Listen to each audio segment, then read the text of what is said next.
21 জুলাই 2025 বাংলাদেশের ইতিহাসে আরও একটি মর্মান্তিক দিন।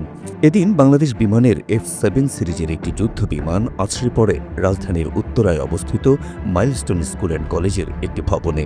ক্লাস চলাকালীন দুর্ঘটনা, যে কারণে হতাহত বহু। চিকিৎসা চলছে হাসপাতালে, যদিও একের পর এক আসছে মৃত্যুর খবর।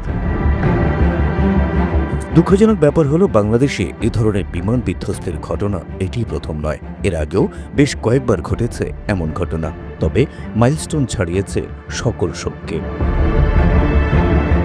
2008 সালের এপ্রিলে টাঙ্গাইলের ঘাটাইলের পাহাড়িপাড়া গ্রামে পাইলট সহ বিধ্বস্ত হয় ওই একই মডেল অর্থাৎ F-7 প্রশিক্ষণ যুদ্ধ বিমান। এতে নিহত হন স্কোয়াড্রন লিডার মোর্শেদ হাসান। তখন দুর্ঘটনার কারণ হিসেবে কারিগরি ত্রুটির কথা জানানো হয়।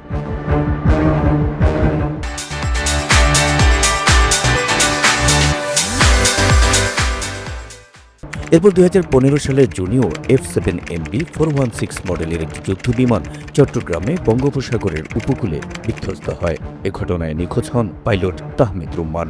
যোগাযোগ বিচ্ছিন্ন হওয়ার কয়েক মিনিট পর যুদ্ধ বিমানটি পতেঙ্গা সৈকতের প্রায় 6 নটিক্যাল মাইল দূরে সাগরে বিধ্বস্ত হয়েছিল। এ ঘটনাটিও কারিগরি ত্রুটির কারণে হয়েছে বলে জানানো হয়।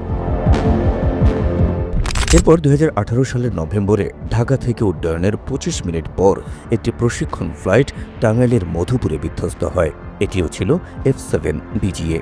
এতে পাইলট আরিফ আহমেদ নিহত হন। সবশেষ 2025 সালের 21 জুন সোমবার একটা 6 মিনিটে F-7 BGI মডেলের এই যুদ্ধ বিমানটি রাজধানীর উত্তরার মাইলস্টোন স্কুল অ্যান্ড কলেজ ক্যাম্পাসে বিধ্বস্ত হয়। স্মরণকালের সবচেয়ে মর্মান্তিক এই বিমান বিধ্বস্তের ঘটনার রেশ কাটেনি এখনও।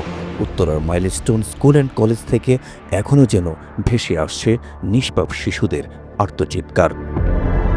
Habib Rasel, NTV online.